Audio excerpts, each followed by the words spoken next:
Every year, China stages the largest human migration on Earth, as up to 1 billion people go home to mama, or to grandma or aunts and uncles, but certainly to family. Between now and the end of February, over 3 billion trips will be made by train, bus, boat, or plane to take China back to its roots. And of course, no one wants to arrive home empty-handed for Chinese New Year.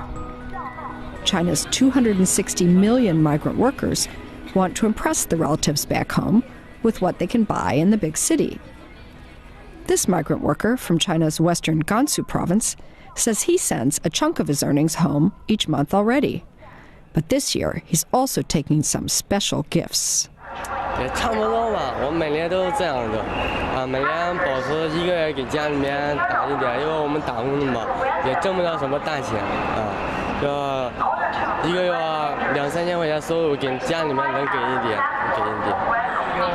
有个小妹妹，她今年5岁，给她带了一个电子琴，然后别的就一些随便小吃这些之类的，给老爸买2条烟香烟什么的，就这些。我以前回家也就给老爸带点随便带点这些东西，买些衣服啥的。Chinese in the countryside earn only about 1/3 as much as urban dwellers. But still, the combined buying power of the people who live outside the biggest cities is nothing less than phenomenal. According to one recent study, consumers in China's biggest cities have a total of about 1 billion renminbi to spend, while those in so-called second to fourth tier cities have 8 times as much. They're using that new wealth to make their lives more comfortable, largely by buying Chinese brands.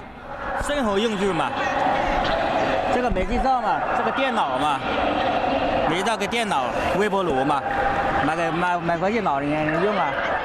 But it's not just Chinese brands that want a share of this new affluence. Western companies must find a way to compete in the countryside because growth in the big cities has peaked. But they may find that peddling their wares in the hinterland is not quite the same thing as selling the same stuff in big city shopping malls.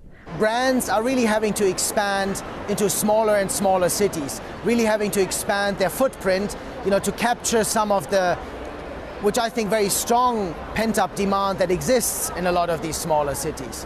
The challenges in particular for the high-end luxury brands is that, is there a risk that the brand gets negatively affected by selling in too small a city or by selling in an environment that isn't actually really luxury? Yes, China has a lot of people. Just look behind me. But a lot of Western brands have lost money thinking that just because China has a lot of people, it also has a lot of shoppers that want to buy their products.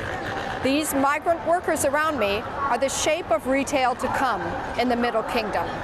And pleasing them just isn't as easy as it used to be. Patty Woldmeyer, Financial Times, Shanghai.